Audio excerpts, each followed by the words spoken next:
Nasamsam ng mga otoridad ang tinatayang 2.4 million pesos na halaga ng shabu kung saan naaresto ang tatlong bagong high-value individuals na nagpapatakbo umano na isang drug den sa Daffodil Street, Barangay Rizal, Taguig City nitong Merkules ng gabi.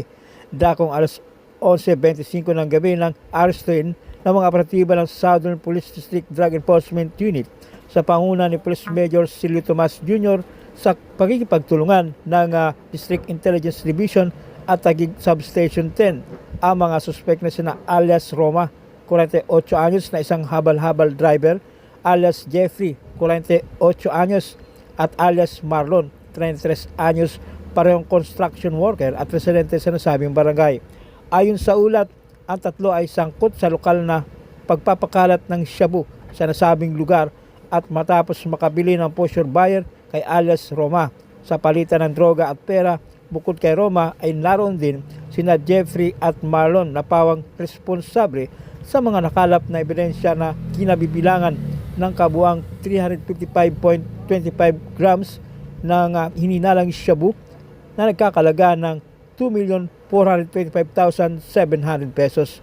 Kinumpiska ang mobile phone ng suspect na ginamit sa transaksyon at ang mark money na ginamit sa buy-bust. Maharap sa kasong paglabag sa Sections 5 at 11 ng Article 2 ng RA 9165 o Comprehensive Dangerous Drugs ang mga suspect. SPD. Kayo ay aming huli sa sala pagbibenta ng illegal na droga o shabu. Kayo ay may karapatang manahimik at magsawalang kibo. Ano man yung sasabihin ay pwedeng gamitin o pabor sa inyo sa anumang korte. Kayo rin ay may karapatang kumuha ng sarili niyong abogado at kung wala naman kayong kakayanan, ang Republika ng Pilipinas ay pagkakaluban.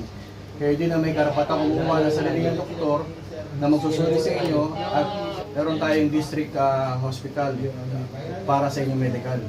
Naiintindihan niyo pa yung mga karapatan? Sagot. Ang mga CCTV camera ay napakalaking tulong sa pagresolba ng krimen, pagtukoy sa mga suspek sa pagnanakaw at pag-imbestiga sa mga insidente. Ang mga ito ay nagsisilbing ebidensya sa paghuli ng mga kriminal at nakakatulong sa pagbaba ng krimen sa mga komunidad.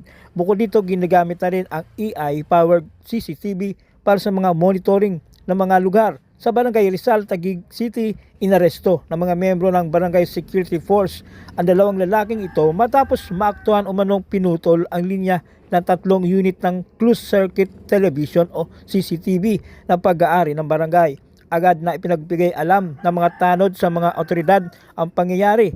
Mabilis na rumisponde ang mga tauhan ng Substation 10 ng Taguig City Police sa panguna ni Police Captain Kenny Cayad at inaresto ang mga suspek na kinilalang sina alias Carlos, 53 anyos na isang construction worker at alias Jason, 36 anyos, parehong residente sa nasabing barangay. Sa pagsiyasat ng mga otoridad, nakakumpiska mula sa dalawang suspek ang 2 sachet ng hininalang shabu, maharap sa paglabag sa Article 327 ng Revised Penal Code o Malicious Mischief at RA 9165 Comprehensive Dangerous Drugs ang mga suspect. Naaresto sa salang RPC Article 327 Malicious Mischief at RA 9165 Illegal Possession of Dangerous Drugs.